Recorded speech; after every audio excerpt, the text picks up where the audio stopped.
दत्ताची स्वारी करुणी आली संचार विश्वाचा, साऱ्या संचार विश्वाचा. अवतार घेऊन स्वामी जहाले आधार भक्तांचा, आधार बळ भक्तांचा. चला घेऊ आपण शोध स्वामी महिमेचा, जीवन होऊन जाईल सोहळा आनंदाचा. श्री स्वामी समर्थ शोध स्वामी महिमेचा सोहळा आनंदाचा या कार्यक्रमात सर्व स्वामी भक्तांना सहर्ष स्वागत. आज आपण आलो आहोत कराड तालुक्यातील धोंडेवाडी पश्चिम महाराष्ट्र ग्राम अभियान गलांडे काका यांच्या घरी आणि त्यांच्याकडूनच आपण जाणून घेऊया त्यांचा परिचय. श्री स्वामी समर्थ, आपला परिचय. मी हनुमान सुखदेव गलांडे धोंडेवाडी आणि स्वामी समर्थ केंद्र ह्या सेवा मार्गातून आपलं कार्य चालू असते. आपण सध्या काय करता? सध्या स्वामी कार्यच फक्त चालू आहे. आपल्याला स्वामी सेवेची आवड कशी काय लागली? काय असतंय, प्रत्येक माणसाला देवाची आवड अशा वेळेस लागते की ज्यावेळेस प्रसंग येतो. आणि तसं म्हटलं तर आमचं पूर्ण कुटुंब हे आध्यात्मिकच आहे. पहिल्यापासून माळकरी माणसं किंवा आध्यात्मिक परंपरा आमच्या कुटुंबाला फार आहे. बरोबर. आणि त्यातून थोडंसं प्रसंग आल्यानंतरच माणूस जास्त अध्यात्माकडे वळला जातो. अशा पद्धतीनं काय परिस्थिती घडली आणि त्यापासून आम्ही स्वामी कार्याकडे जास्त ओढ गेली. असा कोणता प्रसंग तुमच्यावर ओढवला की तुम्ही स्वामी सेवेकडे असं जास्त प्रमाणात वळाला? आता प्रसंग म्हणला तर अशी परिस्थिती आहे की सुरुवातीला माझा गायचा गोठा होता आणि बऱ्यापैकी वयाच्या 12 वर्षापासून थोडंसं बाहेर आर्थिक परिस्थिती नाजूक असल्यामुळं बाहेरच थोडंसं आम्ही काम करत होतो. आणि तिथून पुढं थोडंसं गायचा गोठा किंवा अनेक व्यवसाय करत असताना प्रत्येक व्यवसायात अपयशाला सामोरे जाण्याची वेळ आली. आणि सगळ्यात महत्वाचं असं की सामोरे जाण्याची वेळ आली, पण त्यातून अध्यात्म माहिती असताना सुद्धा थोडंसं जास्त प्रसंग आल्यानंतर स्वामी कार्याकडे वळण्याची वेळ आली. एक पहिली गोष्ट अशी की भरपूर ज्यावेळेस प्रसंग आल्यानंतर हा देव ते देव असं भयंकर देव किंवा अनेक ठिकाणी जाऊन चौकशी करणं की बाबा माझा असं त्रास होतोय, मला काय केलं पाहिजे. अशा ठिकाणी भरपूर फिरल्यानंतर सगळ्या ठेसा खाल्ल्यानंतर एक जाणीव झाली की थोडस आता काय आहे, कुठलं परमेश्वरन कुठला देव आपल्याला काही मदत करू शकत नाही. ही परिस्थिती झाल्यानंतर आमचे एक मित्र राजेश पवार यांच्याशी माझी मुलाखत झाली आणि त्यांनी मला स्वामी कार्याबद्दल माहिती सांगितली आणि त्या माहितीच्या आधारे मी स्वामी कार्याकडे वळलो गेलो आणि तिथून पुढे माझ्या स्वामी कार्याला सुरुवात झाली. आता आम्हाला असं ऐकण्यात आलं आहे की धोंडेवाडी गावात तुम्ही केंद्र चालू केलं आणि इथं भरपूर प्रमाणात गर्दी असते. विशेषतः आमोशाला वगैरे तुम्ही काय ते यज्ञ वगैरे करता, त्यामुळे भरपूर प्रमाणात गर्दी असते. आणि तुम्ही स्वामी सेवेत इतकं वाहून घेतलंय की असं आम्हाला ऐकायला मिळालं, तुम्ही चप्पल सुद्धा घालत नाही आणि विनामूल्य सेवा तुम्ही 24 तास लोकांना देताय, स्वामी भक्तांना, असं आमच्या ऐकण्यात आलेलं आहे. ते कसं काय? सगळ्यात महत्वाचं काय आहे की आज प्रसंग आल्यानंतरच आपल्याला देव आठवतो, पण पश्चिम महाराष्ट्र ग्राम अभियान टीम म्हणून एक आम्ही टीम तयार केली आहे की त्या टीम अंतर्गत विनामूल्य कार्य करायचं. आणि राहिली गोष्ट धोंडेवाडीत का केंद्र काढलं तर पश्चिम महाराष्ट्रात आम्ही जवळजवळ 235 केंद्र आम्ही ग्राम अभियान अंतर्गत काढलं की प्रत्येक गावात जायचं आणि त्या गावामध्ये महाराजांचं कार्य समजून सांगायचं. का तर महाराजांचं कार्य फक्त अक्कलकोट पुरतं राहिलेलं नाही. लक्षात घ्या, अक्कलकोट मध्ये फक्त लोक जातात, दर्शन घेतात, प्रसाद खातात आणि येतात, पण खरं कार्य महाराजांचं काय आहे. दत्त महाराजांनी शेवटचा आविष्कार जो महाराजांचा धारण केला तो कशासाठी केला तर महाराजांनी या जगामध्ये हे कार्य राबवण्यासाठी आपल्याला पेटले महाराज म्हणून नाशिकला होते, त्या पेटले महाराजांच्या माध्यमातून त्यांनी मोरे दादांना ह्यामध्ये आणलं आणि मोरे दादांच्या मार्फत समाजामध्ये घराघरामध्ये स्वामी कार्य पोचावं. आणि दत्त महाराजांचं कार्य काय, दत्त महाराजांनी शेवटचा आविष्कार कसा घेतला, गुरुचरित्र पारायण वाचल्यानंतर काय होतं, नवनाथ पारायण वाचल्यानंतर काय होतं, हे आपल्या दिंडोरीपर्यंत मार्गातून थोडासा संदेश देण्याचं काम मोरे दादांनी केलं.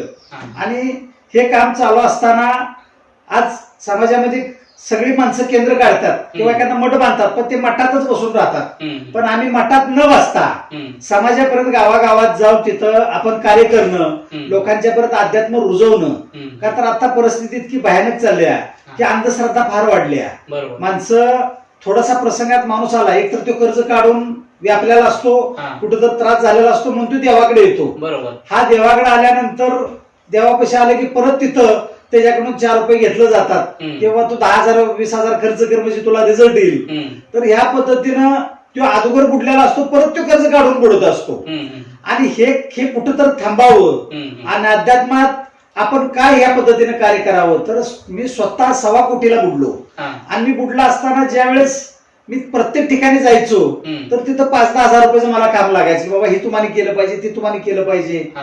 आणि ह्या प्रसंगातून बाहेर काढण्यासाठी माझे मित्र राजेश पवार हा. यांनी फार कष्ट घेतलं हा. की थोडस मी दिवसाला एक 2-4 क्वार्टर पेत होता म्हटला तरी चालेल. हा. मला फार मोठं व्यसन होतं हम्म.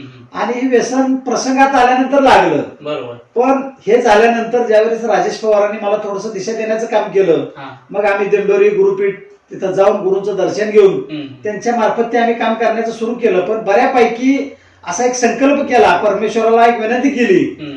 की एक असा प्रसंग होता की त्या प्रसंगात मला रस्ताच दिसत नव्हता की मी आता काय करू. बरोबर. तर अशा वेळेस मी महाराजांना अक्कलकोट मध्ये हा. एक संकल्प केला की महाराज जर मला तुम्ही या प्रसंगातून बाहेर काढलं हम्म. तर मी पायात चप्पल घालणार नाही, हम्म. अध्यात्मातला एकही रुपया खाणार नाही हम्म. आणि कुठल्याही माणसाला लोबाडणार नाही. हम्म. हम्म. हा संकल्प केल्यामुळे तिथून पुढं राजेश पवारांनी आम्ही दोघांनी काय केलं हम्म. की थोडस गावोगावी जाऊन ग्रामाभियान करून केंद्र काढत राहिलो. हम्म. आणि त्या केंद्राच्या माध्यमातून जवळजवळ 24 तासात हम्म. कुठलाही माणूस कुठल्याही वेळेला आला तर त्या वेळेला त्याला वेळ द्यायचा बरोबर. आणि प्रश्न उत्तर हा विषय आम्ही राबवला. हा. हा म्हणजे पहिल्यापासूनच दिंडोरी मार्गातून प्रश्न उत्तरला जास्त महत्व दिलं हा. जातं.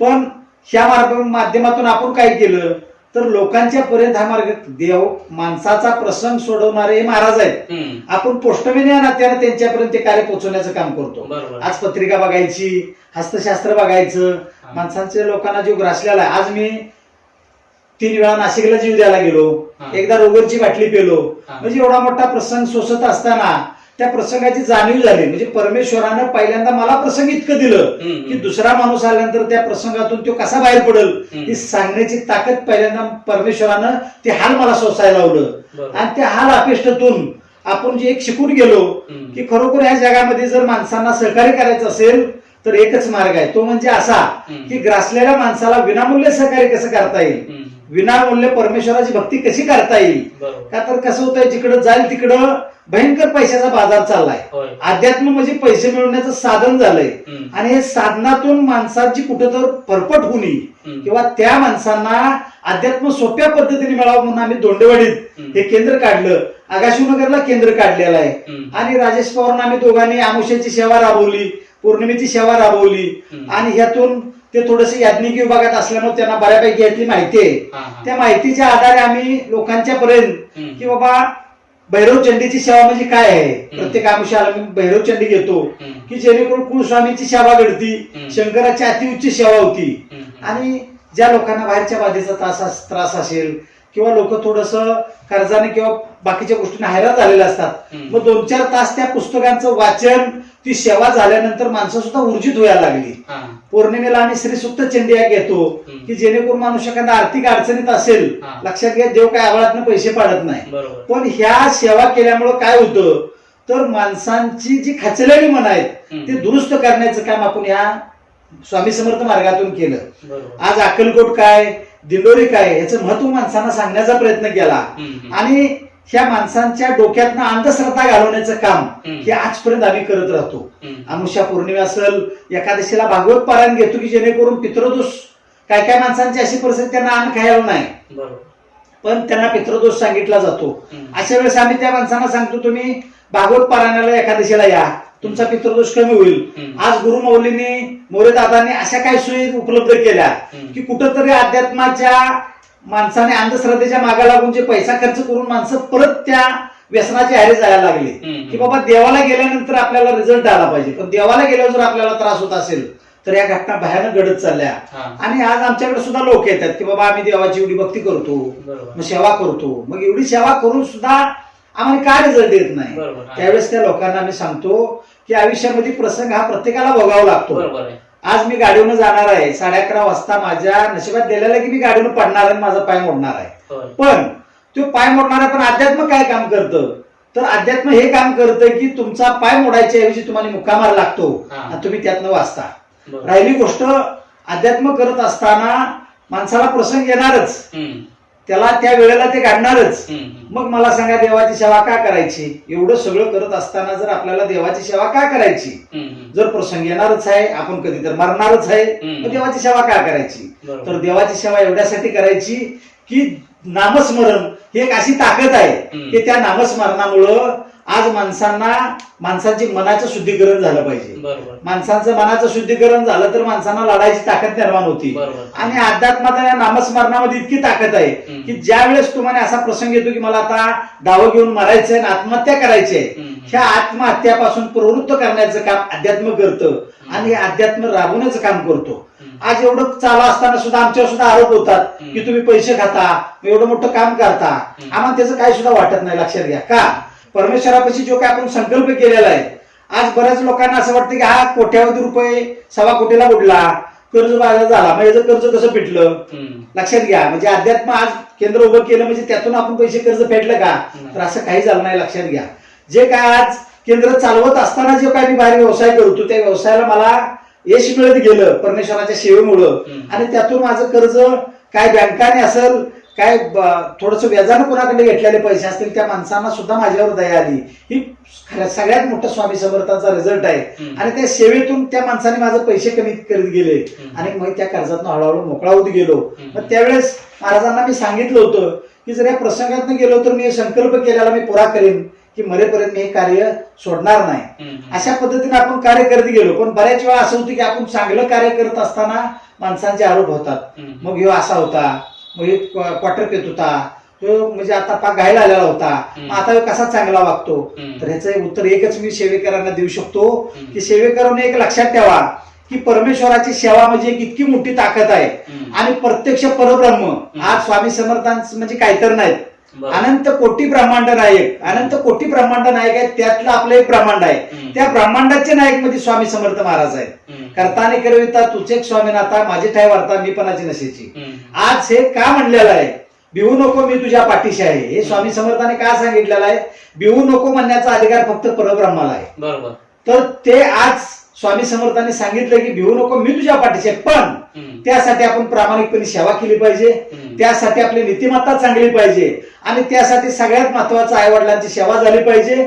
जर तुम्हाला अध्यात्मामध्ये यश पाहिजे असेल तर तुमच्या आई वडिलांची सेवा तुमच्याकडून घडणं गरजेचं आहे.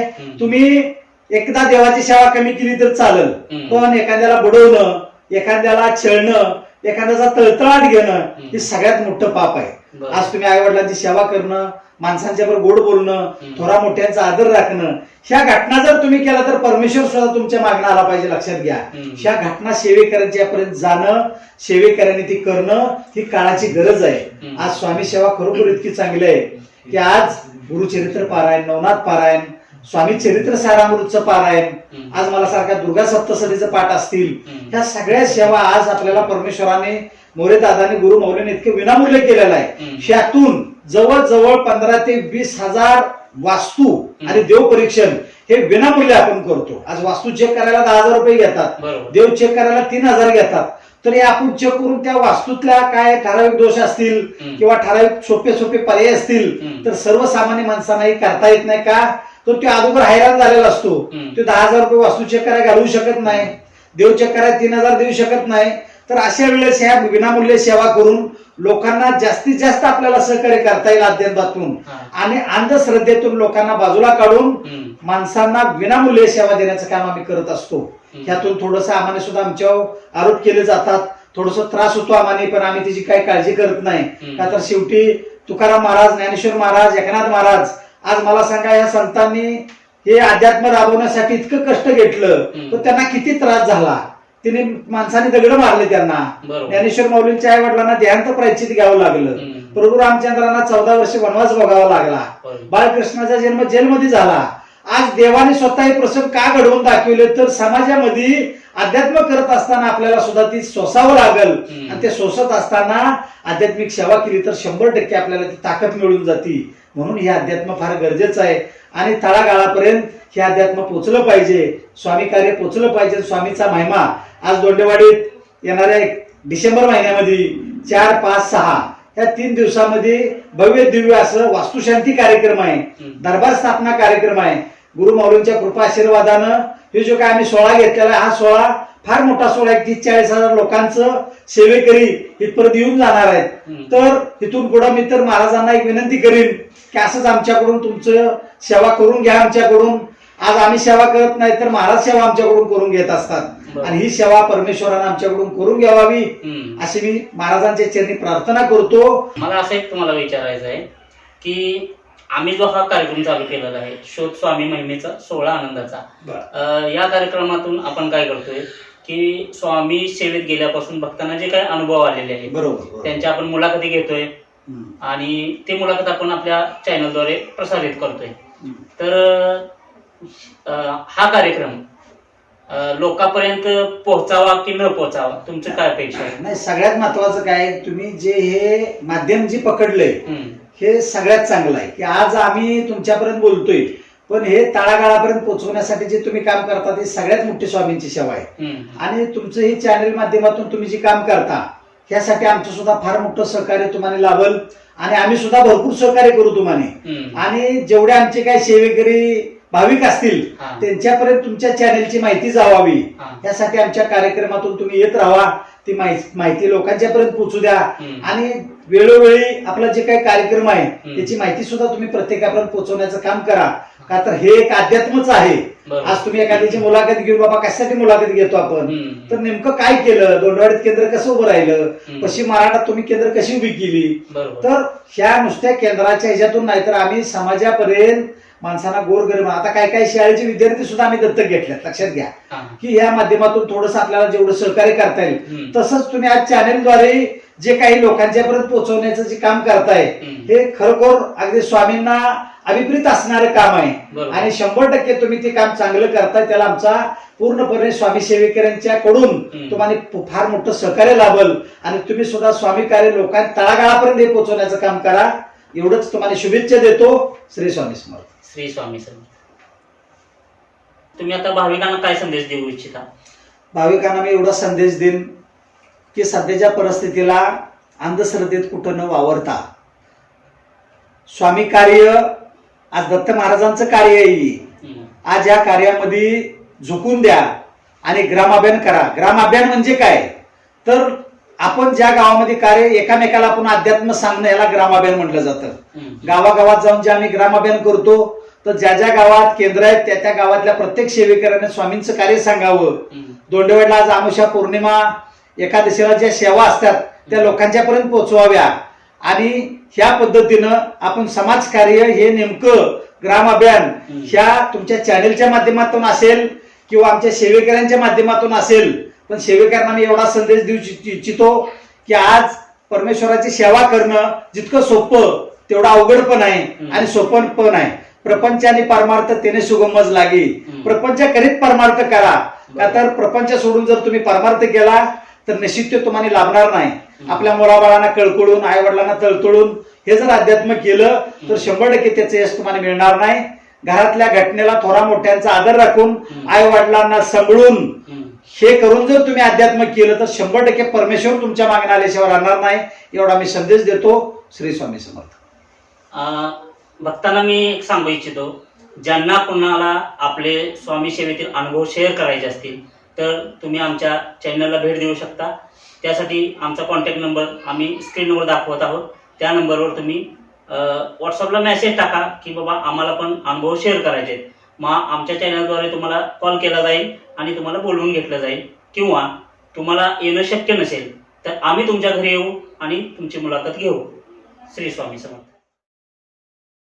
अक्कल कोटी भरे दरबारी, पाहे भक्त सोहळा सुखाचा, पाहे भक्त सोहळा सुखाचा. चला घेऊ आपण शोध स्वामी महिमेचा, जीवन होऊन जाई सोहळा